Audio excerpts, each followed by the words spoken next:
Would you please welcome Miss May Ledford?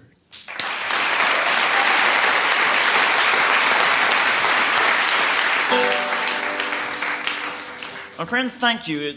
My goodness, I haven't played West Virginia since Renfro Valley's barn dances very, very early days, back in the 30s, late 30s. And Renfro Valley was a very hot show at that time. And we used to play there a lot, I believe, at the Keith Albee Theater. And then a few times on up in West Virginia. But the people did not come out very much for Renfro Valley in those days, and this time I dreaded it a little bit, but I see you've come out this time.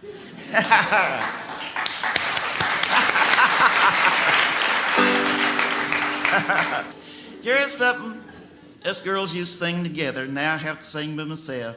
Two of the Coon Creek Girls are dead and gone, and one of them's still living, but she has to take care of her old man, and he's about to die, and has been for years and years. I think he's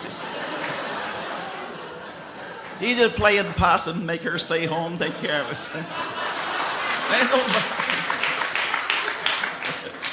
Ain't nobody left but me, that's all it is.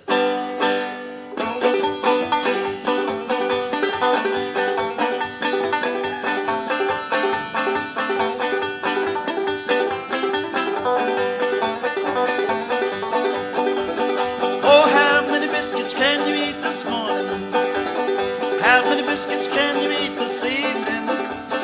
How many biscuits can you eat? 49 and a ham of meat. Morning, this evening, right now. Make my coffee good and strong this morning. Make my coffee good and strong this evening. Make my coffee good and strong. Keep on bringing them biscuits on this morning, this evening, right now. Oh, how many biscuits can you eat this morning? How many biscuits can you eat this evening? How many biscuits can you eat? 49 and a ham of meat this morning, this evening, right now.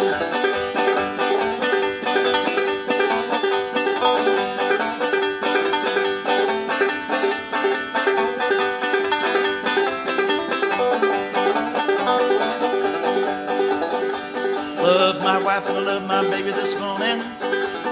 Love my wife and love my baby this evening. Love my wife and love my baby. Love my biscuits sopped in gravy. Morning, this evening, right now. Oh, how many biscuits can you eat this morning? How many biscuits can you eat this evening?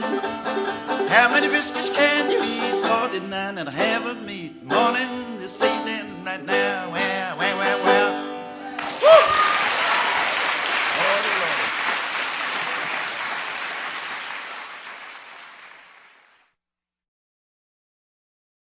Here's one that the old Coon Creek Girls recorded in 1938. We'd been together about 5 months and went to Chicago and did a little recording.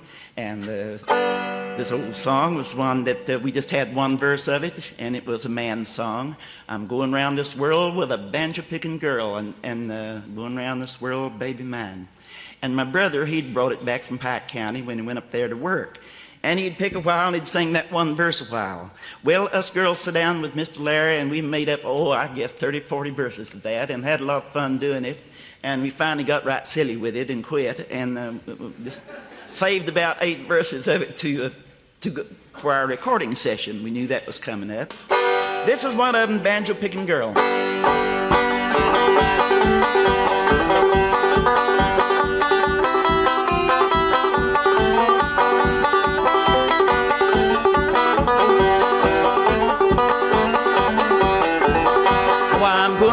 This world, baby mine. I'm going round this world, baby mine.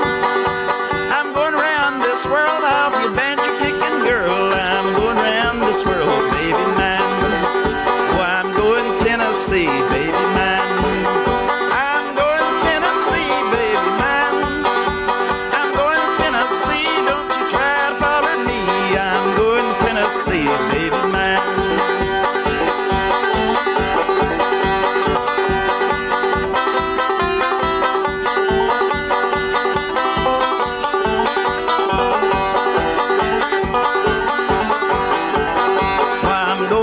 Carolina, baby mine. I'm going to North Carolina, baby mine. I'm going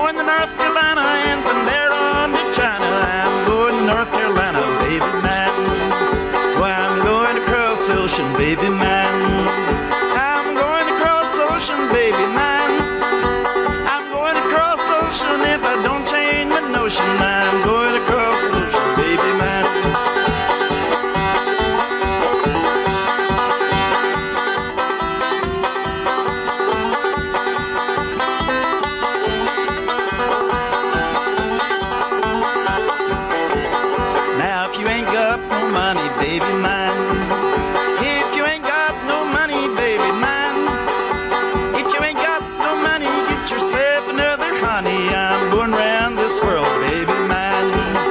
Why, I'm going round this world, baby mine. I'm going round this world, baby mine. I'm going around this world, I'll be a banjo picking girl. I'm going round this world, baby mine.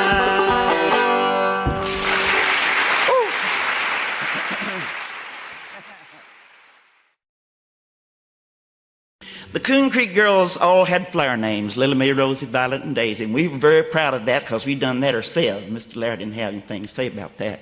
So, we didn't even ask him, but then we got the idea, why not call ourselves the Wildwood Flowers? Well, we want to keep that flower thing going. We liked that. So we went to Mr. Larry straight as we could go and asked could we call ourselves Wildwood Flowers. We have not yet been named, and we had not yet been placed on the air. We'd been there 2 weeks rehearsing in Covington and getting ready, and we were liking the sounds we were making. So we asked him that, and he said, girls, don't you think, he said a more country name would be more suitable. He said, how about Coon Creek Girls? Anybody hearing that name would know what it wants without hearing you, what kind of music you would be playing. So we said, well, all right, but we don't come from Coon Creek. And he said, well, that's still a good country name. You don't have to come from Coon Creek. And I found out you had to lie and fabricate a little, in the business. And that you had to learn to politic around. And that part of it I had never had to do, and I didn't care too much about that. But he said, on hearing that name, anybody would know what kind of music you played without having to hear you even. And so Coon Creek Girls we became. That was 1937.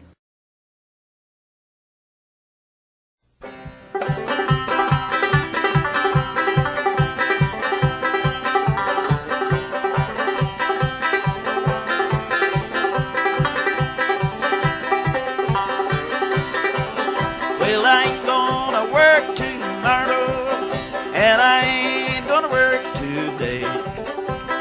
Ain't gonna work tomorrow, for it may be my marrying day. I'll hang my head in sorrow, and I'll hang my head and cry. Well, I'll hang my head in sorrow as my true love passes by. Well, I ain't gonna work tomorrow, and I ain't gonna work today. Well, I ain't gonna work tomorrow, for it may be my marrying day.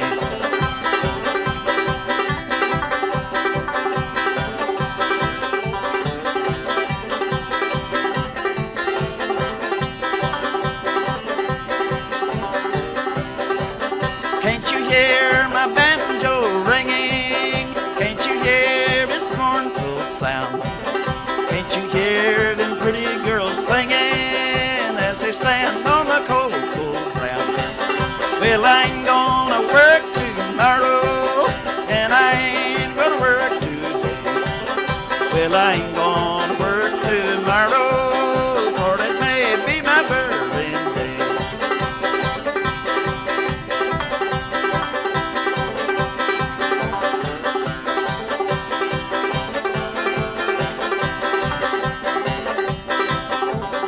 One more verse. Sometimes I live in the country, sometimes I live in town. Sometimes I take a full notion to jump in the river and drown. Well, I ain't gonna work tomorrow, and I ain't gonna work today.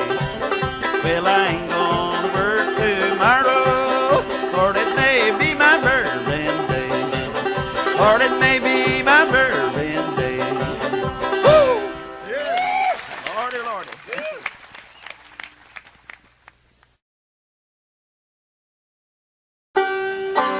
Pretty Polly was one that Mama told us we could sing. Now, Wild Bill Jones put her foot down on that, and Little Corey, and Frankie and Johnny because of drinking and wine drinking, and moonshining mentioned in some of them. And she said we could sing Pretty Polly, and she mentioned some other old songs. I said, well, Mama, I don't know why you think those songs that's got whiskey and drinking them. That don't mean we have to go out and bring it in here in the house and drink it. That just means we'd be singing about it. Everybody else does. She said, yeah, you want to be like that sorry bunch lives down the road. All the women down there picking the banjo and singing them old drunkard songs. And she said, the men are making rot gut moonshine. And she said, now, that's all right maybe for the boys, but she said, now, don't you girls sing that. Now, Pretty Polly is one. There's your good love song. I said, Mama, Pretty Polly has got a murder in it. That man killed Pretty Polly. It's better to kill somebody or to drink. And she said, I think it's better to kill somebody. She said, he probably wouldn't have killed her if he hadn't been drunk. Here it is, Pretty Polly.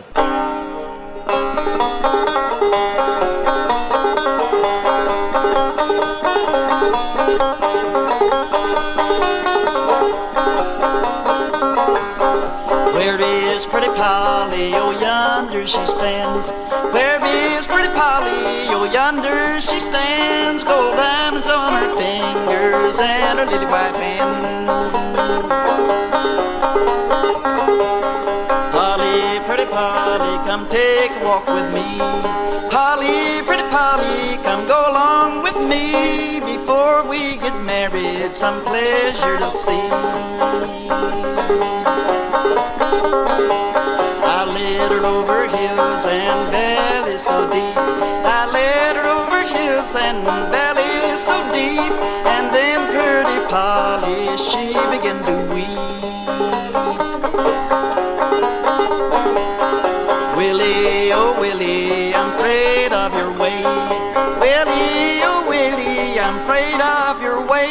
I'm afraid you are going for to lead me astray.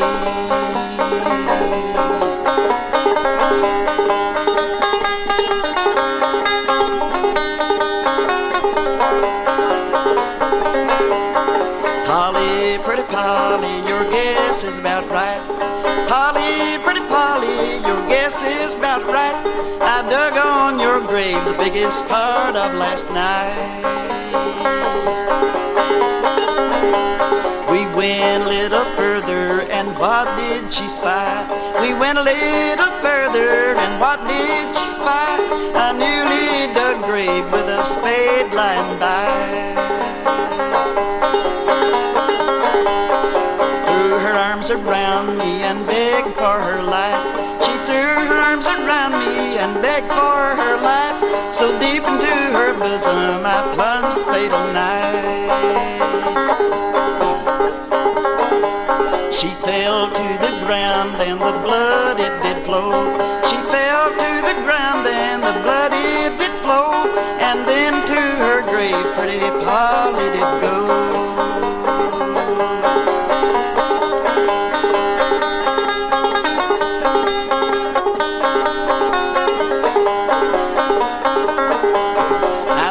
Around her and turned to go home.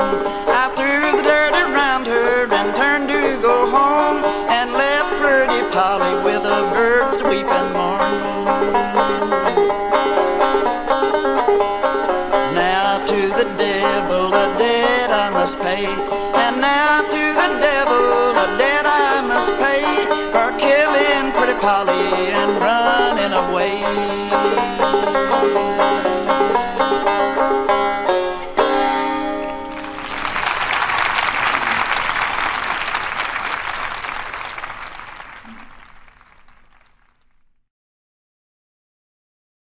This is one called Wild Bill Jones, and my oldest brother Kelly went to the Pike County to work in the mines and live among our relatives up there one time, and we were always glad to see him coming back because he brought back some old songs we hadn't heard, and this is one of them called Wild Bill Jones.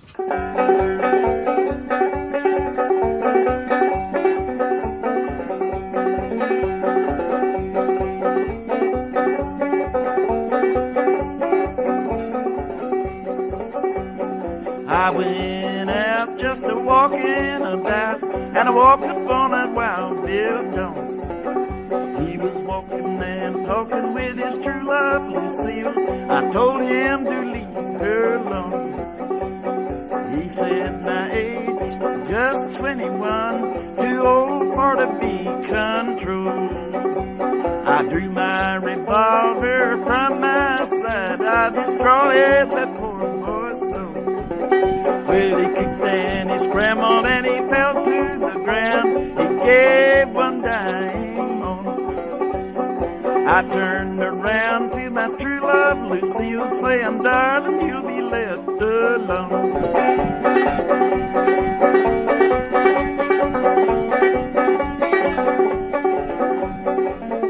Well, I've got $1 in my pocketbook and a cold check in my hand.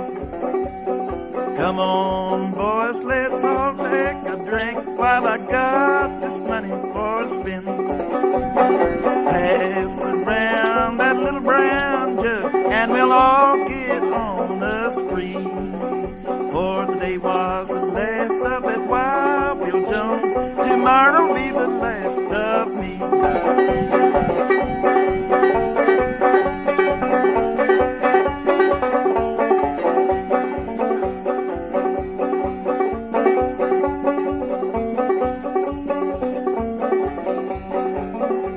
I wrote my honey a letter saying, darling, I'm locked up in jail.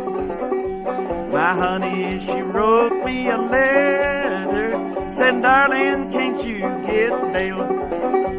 I wrote my honey another one saying, darling, I done got bail. My honey, she wrote me another one saying, honey, what might bail be?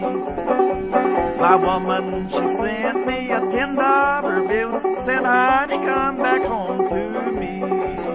I was on that old train when she started that night. I was on her when she whistled for day. Engineer said to the fireman, just a little more extra coal. We'll heat her red hot, and we'll keep her in a trap, and we'll run her in some lonesome hole.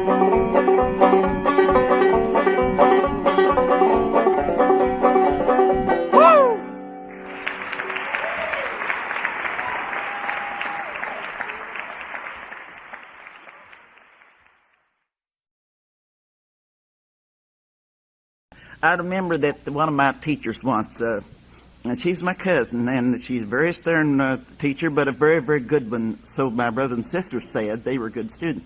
But she never could do anything with me. I wanted to sit and stare out the window all the time at the big cliffs where it had holes in it.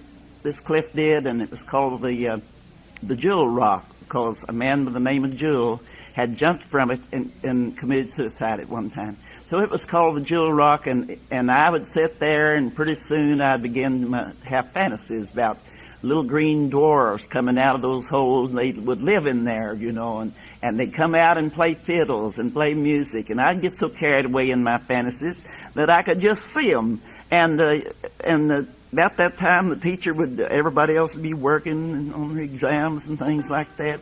There wasn't very many of us, 3 or 4 families. Well, she'd come along and peck me on the head with a switch, slip up behind me, you know, to draw my mind back to my studies, you see. And so I let on like I was studying for a while, and pretty soon I wanted my little fiddlers back out. And then I started staring out the window again, and Mama sent my daddy to her to ask what was wrong with Lily Mae, that she's bringing home a bad report card all the time. And so this, he brought it up at the supper table that night. Her mama brought it up. She said, White, did you go and, Daddy's name was Doe White. Said, White, did you ask Nellie today what's wrong with Lily Mae? Why is she not doing any better? And she said, well, that I was just absent-minded. And, well, to me, I was already under fire and afraid to raise my head. They'd been scolding me so much. I thought absent meant gone. I couldn't, we'd never used that term that I could remember, absent-minded. So I thought, well, I ain't got no mind, you know. And that woman liked to ruin my life for a while. I was afraid to ask anybody. I was afraid to say a word. But it's funny, when I got into teenage and got to playing the fiddle and got to go playing for square dances, we'd moved on down the river where there's a lot of people, and going to church and going to Sunday school and things like that. My life got happy. And I found a teacher that just dearly loved to work with me and to she encouraged me to play and draw pictures and paint and color, which I like to do first. And then before I knew what hit me, she'd have me working. And then when they had a school fair at the other end of the county seat of Stanton, that was in Appal County. We lived in the Red River Gorge. She took me and entered me in the all-around good student contest, or whatever they called it. And I won second place for the county, and surprised all my old teachers and shocked my schoolmates and my parents. Well, they haven't got over it yet. But anyway, I could do it. I just preferred not to. These other things, I don't think about music all the time, and drawing pictures and painting and coloring.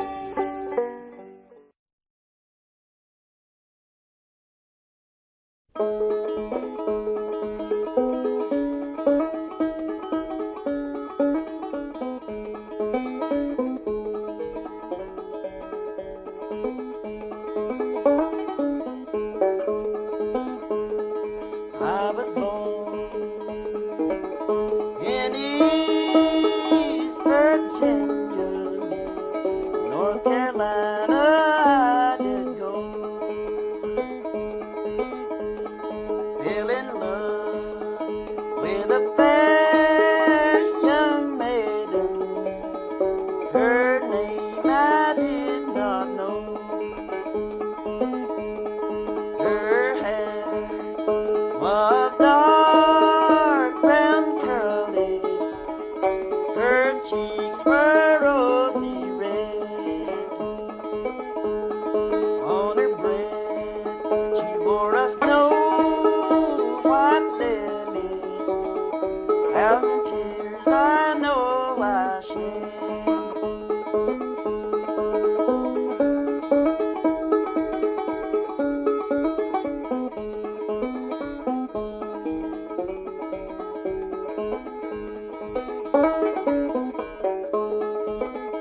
I'll go up in some dark holler. I'll set up my moonshine still. I will sell you 1 old gallon for 1 $10 bill.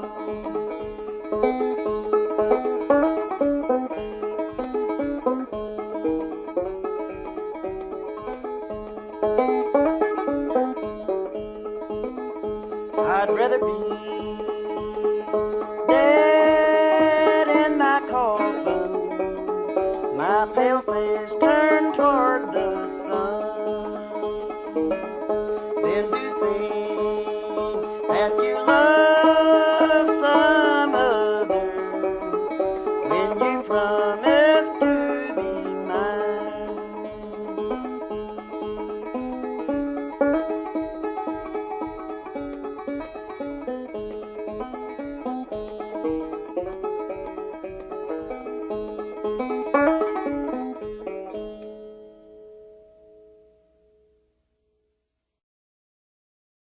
My friends, have you heard how a long time ago 2 little children whose names I don't know were stolen away on a bright summer's day and left in the woods? I've heard people say, poor babes in the woods, poor babes in the woods. Oh, don't you remember poor babes in the woods? And when it was night, so sad was their plight, the sun went down and the moon gave no light. They sobbed and they sighed and they bitterly cried. Then the poor little things, they laid down and died. Poor babes in the woods, poor babes in the woods. Oh, don't you remember poor babes in the woods? And when they were dead, the robin so red brought strawberry leaves and over them spread, and all the night long the branches among they mourned mournfully whistled, and this was their song. Poor babes in the woods, poor babes in the woods. Oh, don't you remember poor babes in the woods?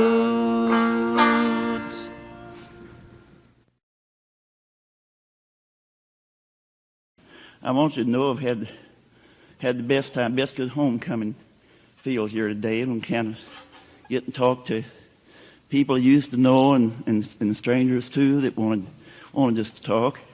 And they asked me about my family and about the other Coon Creek Girls and all kinds of things for us to talk about. And they complimented me. It took me 30 minutes to get from the alumni building on over to the corner today, from stopping to talk and for people catching up with me and wanting to talk with me. Now that's wonderful. I play a lot of festivals this summer, and I played some that never had heard of me. And I was a little bit afraid of how they'd receive me there, you know. It was way up east, and they didn't seem to have ever heard of me or the Coon Creek Girls or anything else about us. And I never got such reception in my life as I got that night. I think it's because I was lonely for them, don't you see? I was out of the business so many years, and then I'll go the whole winter and maybe not play anything. And the next summer, it's that crowd that I miss. I miss them like I miss my people. And when I walk out there, I feel that very strongly. And they seem to love me back then when they realize that I love them. And they seem to love me back. That's the best feeling in this world, and I didn't have that in the early years. It's just after I got older and stayed out of it for 10 years and went back that I realized how very much they had meant in my life, and I never had fully appreciated them. But I do now. I love you. Let's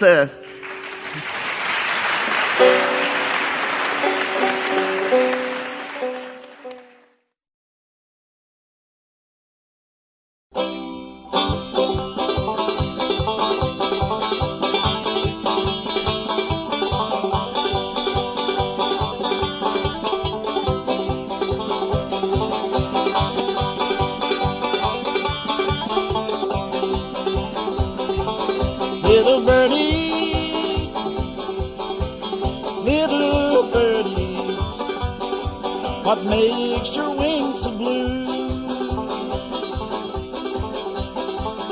It's because I am grieving over you, oh, grieving over you.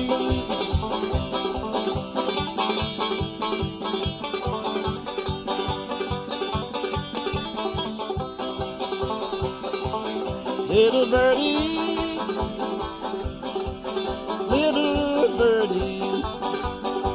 what makes you fly so high? It's because I have a true little heart. I don't care to die. I'd rather drink muddy water, sleep in a holler log, than to stay here on this old river, be treated like a dirty dog. Oh, be treated like a dirty dog.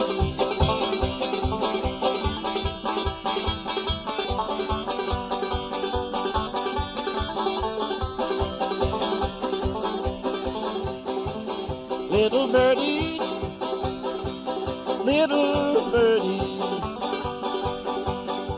come sing to me your song. It's a short time to stay here, but a long time to be gone. Oh, long time to be gone.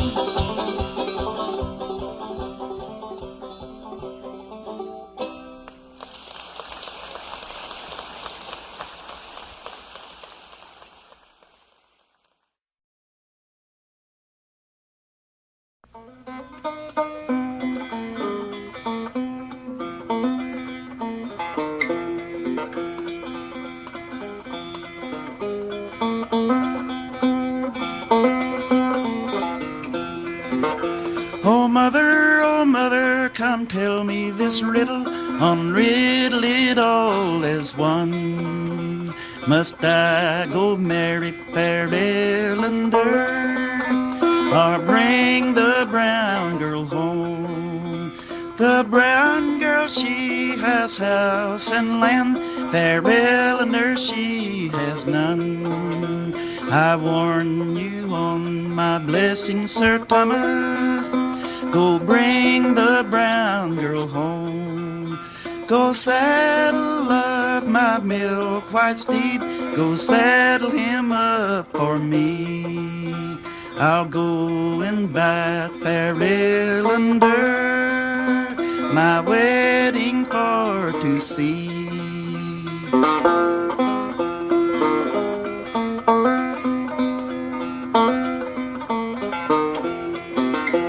He rode till he came to the hall. He tingled all on the ring.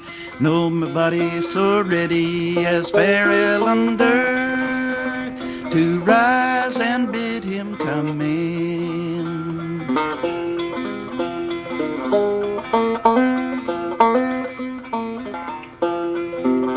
What news, fair Ellender cried, what news have you brought to me?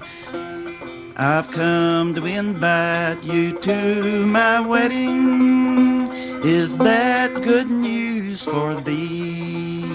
Bad news, fair Ellender cried, bad news have you brought to me. I once did think I would be your bride, and you the bridegroom would be. Oh mother, come tell me this riddle, unriddle it all as one. Must I go to Lord Thomas's wedding, or tarry with thee at home? There may be many of your friends, dear daughter, but many more of your foes. I warn you on my blessings, fair Ellender, to tarry with me at home. There may be many of my friends, dear mother, but many more of my foes. And if I never return again to Lord Thomas's wedding, I'll go. She dressed herself in scarlet red, her maids she dressed in green, and every town that she rode through, they took her to be some queen.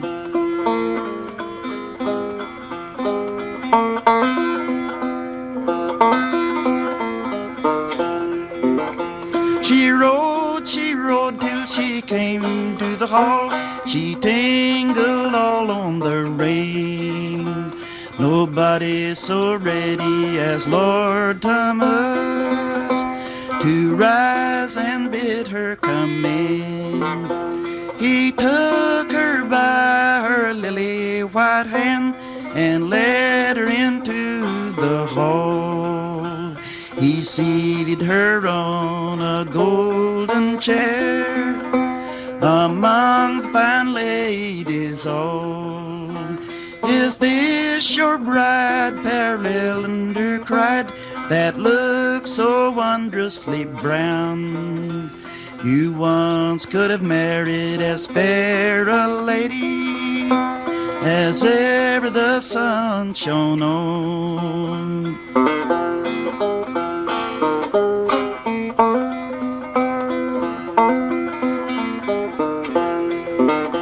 The brown girl had a little penknife. It was both long and sharp, between the long ribs and the short, she pierced fair Ellender's heart. Oh, what is the matter, Lord Thomas, he cried. Oh, are you blind, cried she, and can't you see my own heart's blood come trickling down to my knee? He caught the brown girl by the hand and jerked her across the hall. He drew a bright sword and cut off her head and flung it against the wall. He placed the sword against the wall with a point against his chest, saying, "This is the end of three poor lovers. God take us all to rest."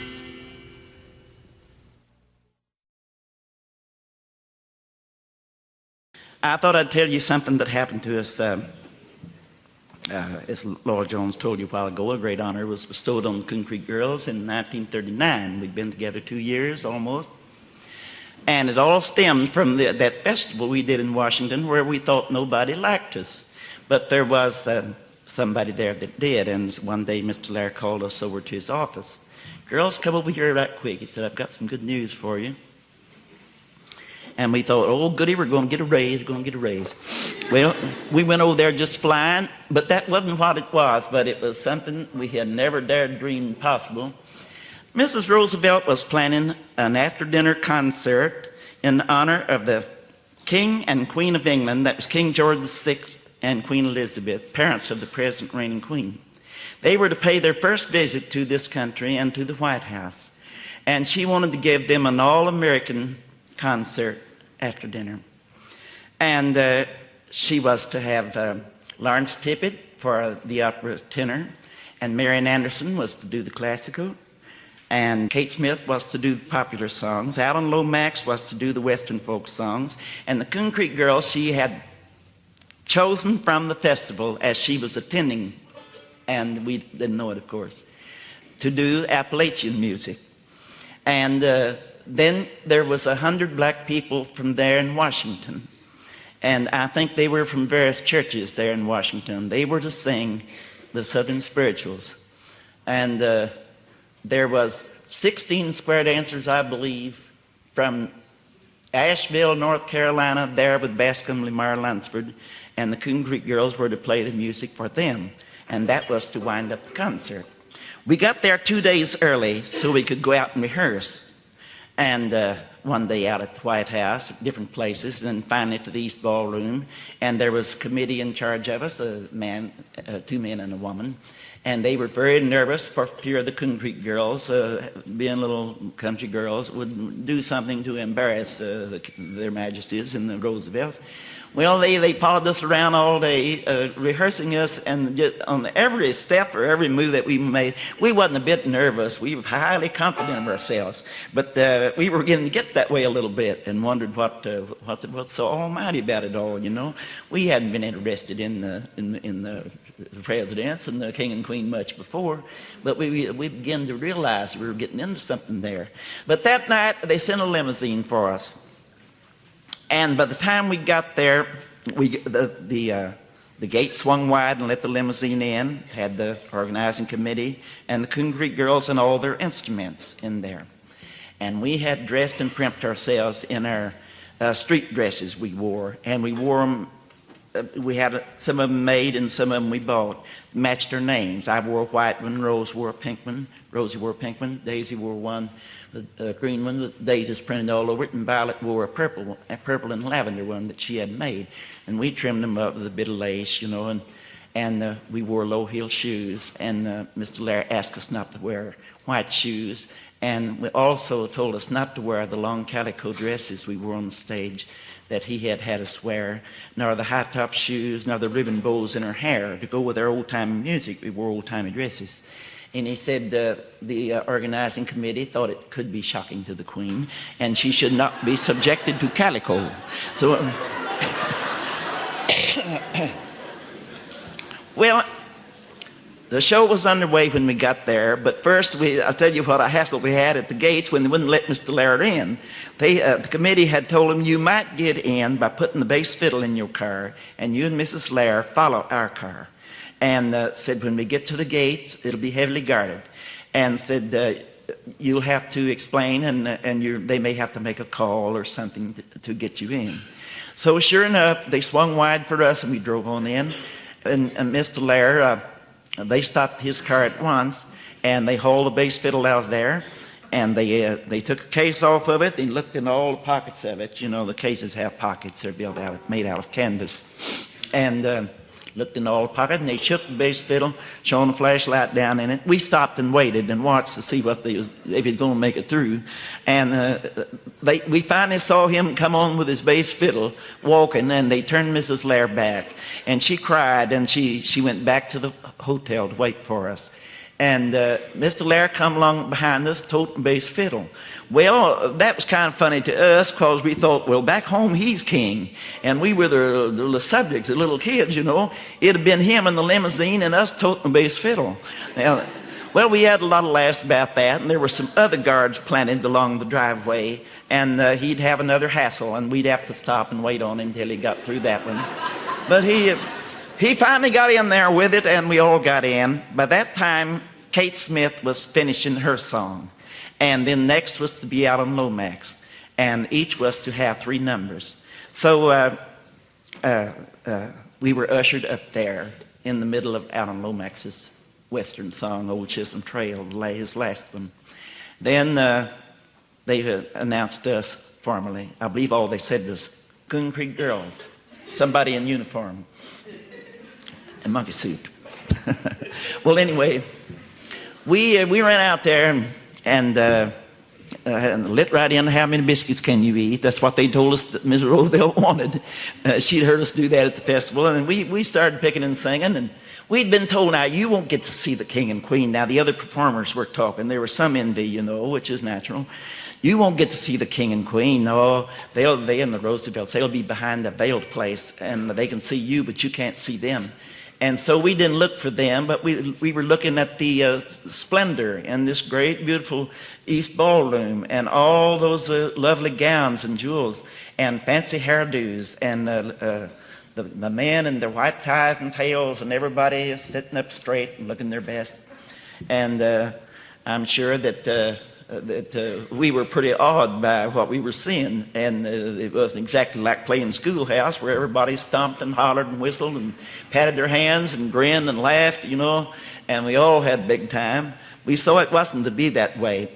But we played How Many Biscuits. We'd sing a verse, and then we'd sing the chorus, and then we'd fiddle one, and then somebody else would sing a verse, and then sing the chorus, and then I'd pick one on the banjo. We'd done that so many times on the stage, we could do it automatically at the same time, look around a little bit, you know. And we'd been told not to stare. We were getting pretty professional. We knew not to do that anyhow. But you can't help but size things up if you know your song well and know you're not going to miss any of it. So we kept glancing out the corner there, and right down there they were, the king and queen and Rose in the front row. Almost right in our face. Well, you could have spit on them. They were sitting. Well, there was Mrs. Roosevelt, whom we noticed first and recognized at once for seeing her pictures in the paper, and she'd been called a plain woman or a homely woman by many, and we kind of thought so too, you know, but we'd always been, liked her. She was always smiling in her pictures and was always busy attending things, and seemed to be working for the mountain people and for the poor people and the minority groups. And so we already liked her, and she was smiling, and she had on a nice fitted chiffon gown. It was no fluff for her. She was not that kind of dresser. And just a single string of pearls. And her hair was nicely done. And I thought she had a nice white and pink complexion that went with her dress. And I thought, well, she's an attractive woman. Now, she's not ugly like they've been saying. Of course, they had that beautiful chandelier with soft lights glowing on all that. And that made everybody, I guess, look prettier. But she'd look down at the little program in her lap, and look at her. And then she'd glance up at each one, and I thought, oh, she's noticing our dresses. She's noticed that our colors. We're wearing our colors, and she's noticing which one is who. I noticed the little queen, and thought she was just as pretty as a little doll. Now, not that she was little. She was a little bit on the plump side, but not enough to hurt her. But she had on such a lovely gown, tight bodice and a great bouffant skirt, and it sparkled, but it was very muted. With the layers of dark chiffon, and she had on the diamond tiara. Is that what you call it? Well, anyway, she had it on. Pretty hair. And she was smiling and showing her pretty teeth. Mrs. Roosevelt was, and President Roosevelt was. He was just seemed to be enjoying himself immensely, and he had a very deep tan and pretty sparkling, gleaming white teeth, and we thought him a very handsome man. And then my eyes swung over to the king, and that just ruined the whole thing. And he was sitting there just like this, just like a ramrod, straight as he could be, not a muscle moving, didn't bat an eye, looking straight ahead. And I thought, well, you old sourpuss, you. I thought that to myself, you know. And I thought, if you don't like the show, he ought to get on up and go on to his room or wherever. I thought, maybe you'll like the next one. Maybe you don't like Biscuits. We were singing How Many Biscuits. Maybe he's a cornbread man, you know.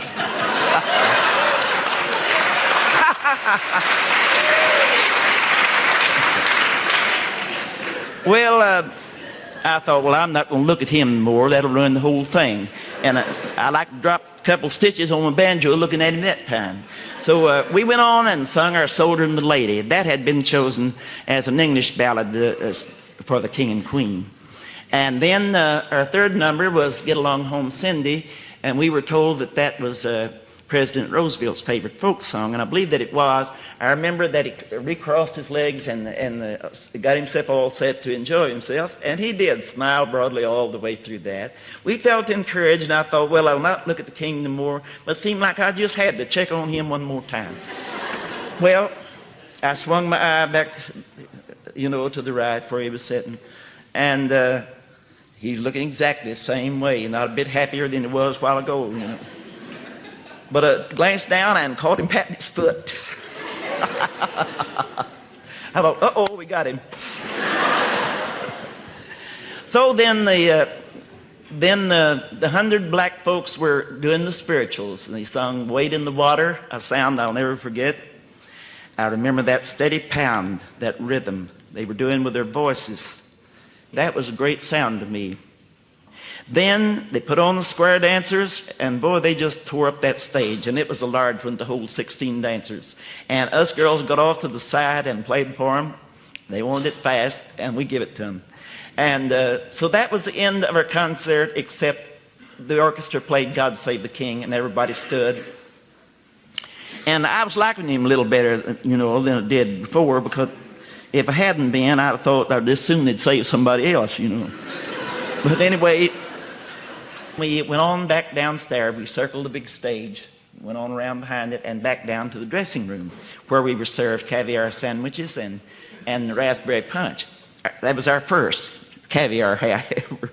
Well, I believe it was in the last, come to think of it.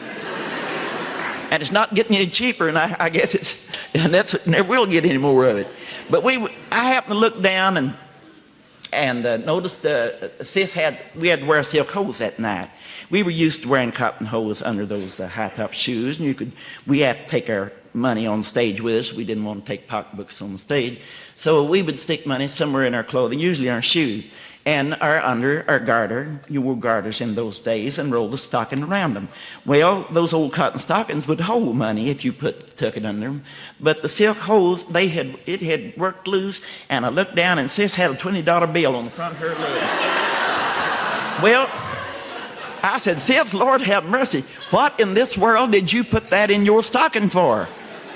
She said, why, I didn't. She said, I'll swear that I stuck it under my garter, and she said, it's worked loose and slipped down there. I said, well, no wonder the king was sitting there in shock. And Roosevelt was having such a good time, too.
I do dearly love to play for a good square dance.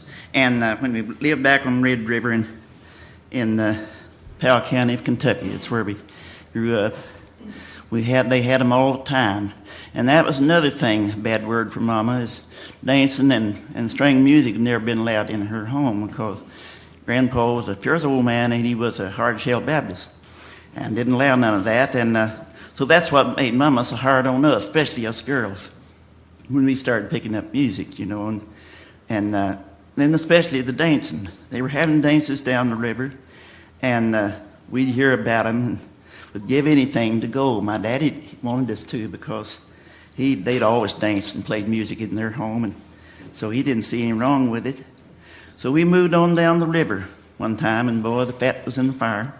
When we got down there, they were having the square dances, and they were having workings and every kind of a good time. They had church too and prayer meetings. They had just something to go to all the time, and then us Ledfords fit right into that on account of our music, you know. And the old fiddle that I pieced together was, and I made my bow out of a green willow stick and we had an old white workhorse, and I cut a hunk of hair out of his tail. I bound that to each end of my stick and drawed it just tight as I could. I wanted a good tight bow, and I wore his tail nearly out, but that bow tearing up and having to make another one all the time.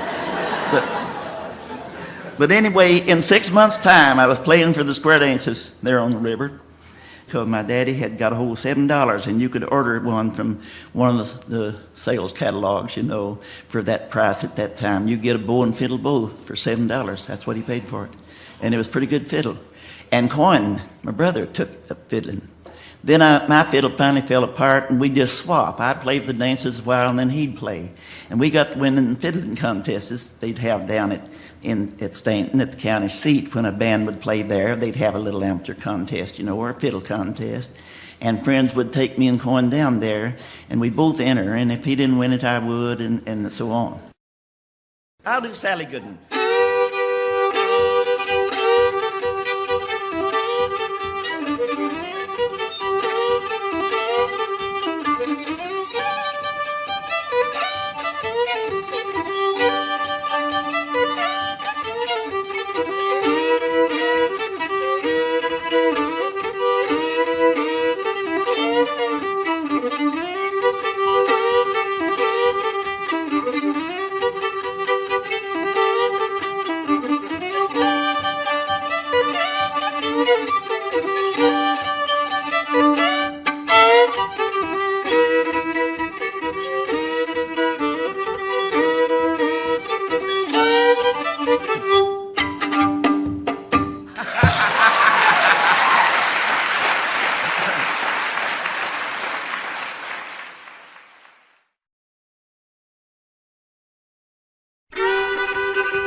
You don't know what a good time we've had back here. meeting people from Powell County, where I was raised, that I hadn't seen in 30 years or since I was a little girl. Well, I guess 40 years, maybe you might say 40, 45. And also some relatives. And that is always great. I'm glad to get to come up here and see you folks. Even if I didn't get to pick a song, that would suit me fine, get to visit. So here is one called White Oak Mountain. While I'm tuned in a minor key, let's play this one.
This is one of my very favorite ballads called John Henry, and of course everybody knows John Henry, one version of it or other. And some like to sing it real jazzy, and some like to sing it bluesy, and some like to sing it fast enough to dance a square dance by. But anyway, it's sung and played, it's good, and some versions have cuss words in them and all that. But I like a Ledford family version. This is one I grew up with, and it's my favorite ballad because of the thing that happened in this song with this man that was trying to beat the steam drill that he knew would take his job, his livelihood, and I think it tells a very, very powerful story.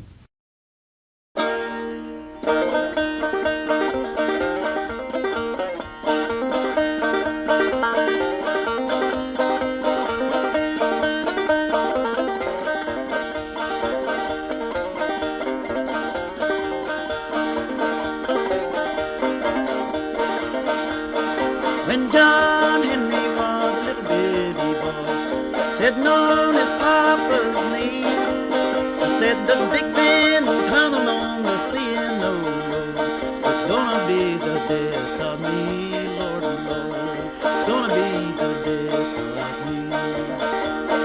When John Henry was 7 years old, holding to his mama's hand, said if I live to be 21, I'm gonna make a steel driving man, Lord, Lord, gonna make a steel driving man. John Henry made a steel driving man, belonged to the steel driving crew, and every time his hammer come down, you could see the steel walking through, Lord, Lord, you could see the steel walking through.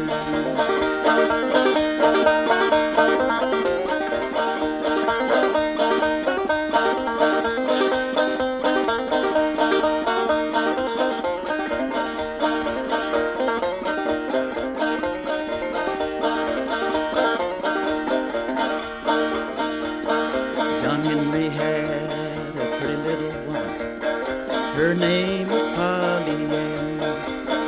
John Henry'd get sick and could not work.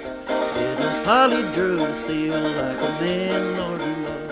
Little Polly drew steel like a man. They put the steam drill on the right-hand side.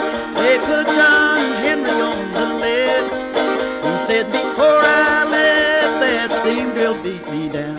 I'll hammer my fool set to death, Lord and Lord. I'll hammer my fool set to death. John Henry walked up to his boss and said, oh boss, how can it be? Rock is so hard and the steel is so tough. I feel my muscles giving way, Lord and Lord. I feel my muscles giving way.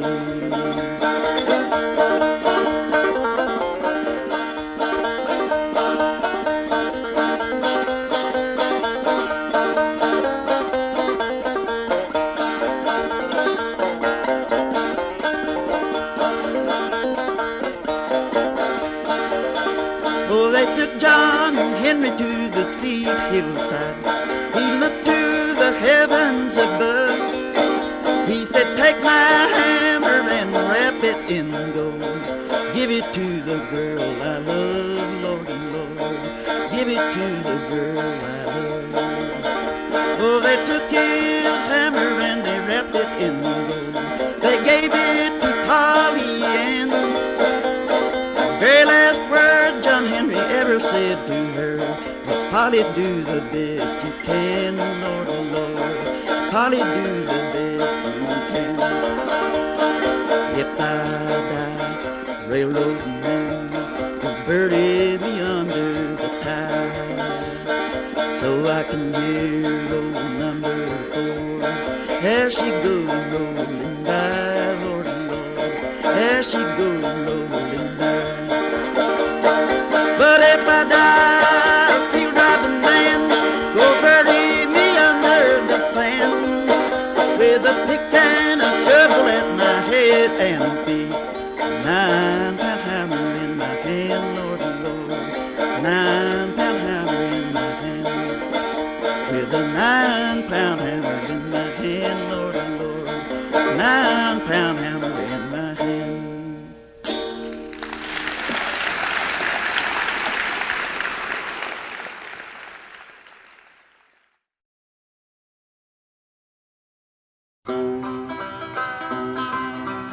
Down by the river, the old log hut stands, where father and mother once dwelled, and the old old latch that was worn by their hand, and the church where in prayer they knelt. Row, row, row your boat gently down the stream, for all that is past is over, you know, and the future is but a dream. Time in its rapid, remorseless flight has furrowed our brows with care, and the icy touch of its withered hand has silvered our locks of hair. Row, row, row your boat gently down the stream, for all that is past is over, you know, and the future is but a dream. Tall grass has grown o'er the master's grave, but the river keeps rolling on, and the birds and the bees from the blossoms and the trees keep singing this same old song.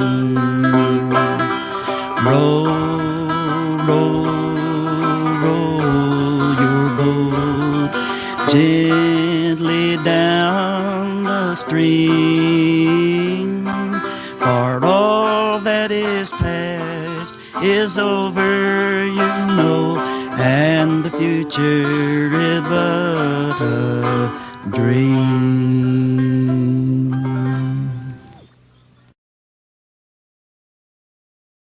I'm going to sing them. Start out with a spiritual. This girls sung together on the stage a lot and radio, called "Didn't It Rain?" Well, didn't it rain, children? Didn't it rain? Oh, my Lord, well, listen to the rain. Listen to the rain. Didn't it? Oh, my Lord, didn't it rain? Didn't it rain? It rained 40 days, 40 nights without stopping. Oh, no, I was glad when the rain stopped a-dropping. When I get to heaven, gonna put on my shoes, walk all around and shout the good news. In the east, in the west, in the north, and in the south, all day and all night. Oh, tell me, didn't it rain, children? Didn't it rain? Oh, my Lord, well, listen to the rain. Listen to the rain. Didn't it? Oh, my Lord, didn't it rain? Didn't it rain? The animals come in the 2x2, the elephant and the kangaroo. Oh, Noah cried out, you men are full of sin. My God's got the key and you can't come in. In the east, in the west, in the north, in the south, all day and all night. Oh, tell me, didn't it rain, children? Didn't it rain? Oh, my Lord, well, listen to the rain. Listen to the rain. Didn't it? Oh, my Lord, didn't it rain? Didn't it rain? In the east, in the west, in the north, in the south, all day and all night. Oh, tell me, didn't it rain, children? Didn't it rain? Oh, my Lord, well, listen to the rain. Listen to the rain. Didn't it? Oh, my Lord, didn't it rain? Didn't it rain?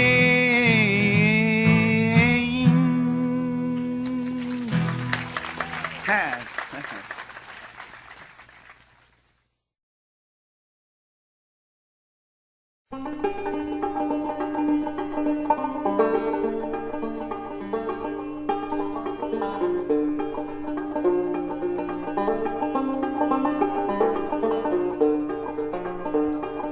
Who rocked that cradle? Who sang that song? Who rocked that cradle when I'm gone? I rock that cradle, I'll sing that song. I'll rock that cradle when you're gone. Ain't got no use for the little red rocking chair.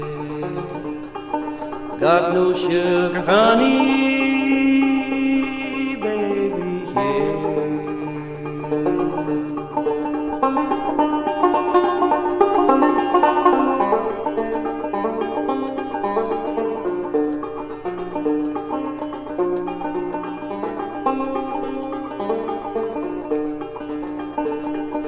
Done all I can do, and I've said all I can say. Gonna see my honey Ain't got no use for the little red rocking chair.